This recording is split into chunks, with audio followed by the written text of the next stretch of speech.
Foiled again every day. We think this must be it. This must be the last time we see snow this week. And then every day, without fail, we're smacked in the mouth by Mother Nature. The snow arrived hours ago, and it's not going to leave us until late tonight. And by then, another 2 to 4 inches will have fallen in Metro Denver. The South Metro could see closer to 6 inches. We even had a mini pop-up blizzard known as a snow squall in northern Colorado. So we'll head up that way in just a moment. We're going to begin with Denver 7's Lance Hernandez at Sheridan and 285. Lance. Well, we're still seeing a few flakes of snow down in this area, but for the most part, it's just overcast and very cold. Pavement not in bad shape. This is Sheridan Boulevard, South Sheridan Boulevard. In the background, you can see traffic on US 285 moving at rush hour speed.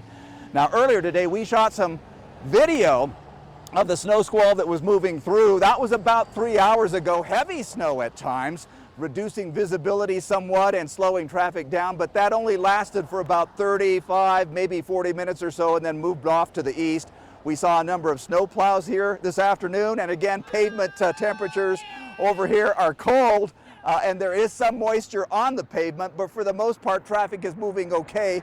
Just be aware, though, as temperatures drop tonight, any moisture that is pooling on the pavement, even on sidewalks here, could make things very slippery. So just be aware of that as you're out and about in this area tonight. Now let's go up to northern Colorado and check in with Jason Granauer to see what things are like up there in Loveland. Jason?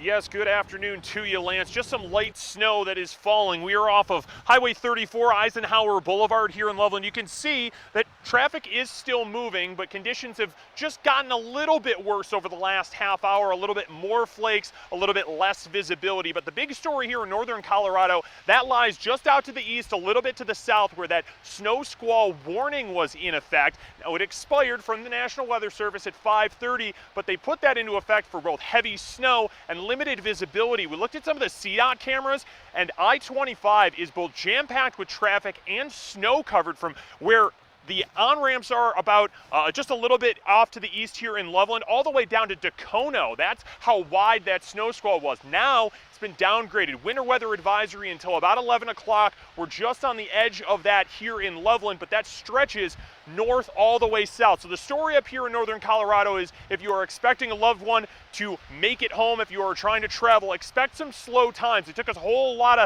of time to get from Fort Collins all the way down here to Loveland. You look at the traffic maps, it is red along I-25 here in northern Colorado. What about southern Colorado? That's where my colleague Tom Mustin is. Tom, good evening and happy snowy evening to you.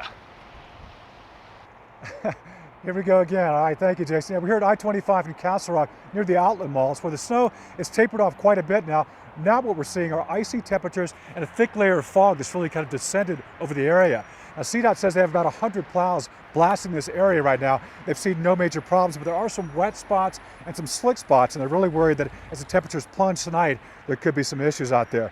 Now, we are expecting another band of snow tonight in what seems like a relentless cycle here.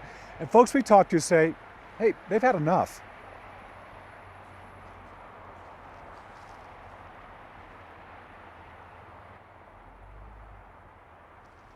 We need 75 and sunny like yesterday. So I'm exhausted. It's time to move on. Had enough winter already. So people definitely not thrilled with this latest blast in February. So what do we have? What will we see tonight? Well, we know a man that has the answer to that. Let's check it out with Chief Meteorologist Mike Nelson with the latest. Mike. Thank you, Tom. Up here on the roof at Denver 7, we have light snow falling. We've had perhaps 1/4 of an inch so far. So we're kind of in between all of the action, which has been heaviest with this particular storm to the north of us. Take a look at radar over Weld County. That's where that burst of snow, that squall came through. And around LaSalle, near Greeley, about 6 inches of snow reported by one viewer that sent in some information about 20 minutes ago. That band is gradually sliding southward, taking a look a little wider out at the whole state radar. All along the I-25 corridor, that's where the action is for the next 5 to 6 hours, as that band of snow will slip southward into the Denver area and likely become heavier over the southern and western parts of the Denver suburbs between now and about midnight, and then taper off quickly after that time. Temperatures will drop by morning down to around 10 degrees, and so what is now wet will be icy and very slippery for early in the morning. So the upshot is bursts of heavy snow through the evening hours tapering off around midnight or so. It's going to be very cold with a slick commute tonight and again tomorrow morning. But the good news is there actually is some sunshine in our forecast and some highs in the 50s coming up in the 7-day. I'll have that in just a few minutes. All right. Cannot wait. No, me either. Thank you, gentlemen.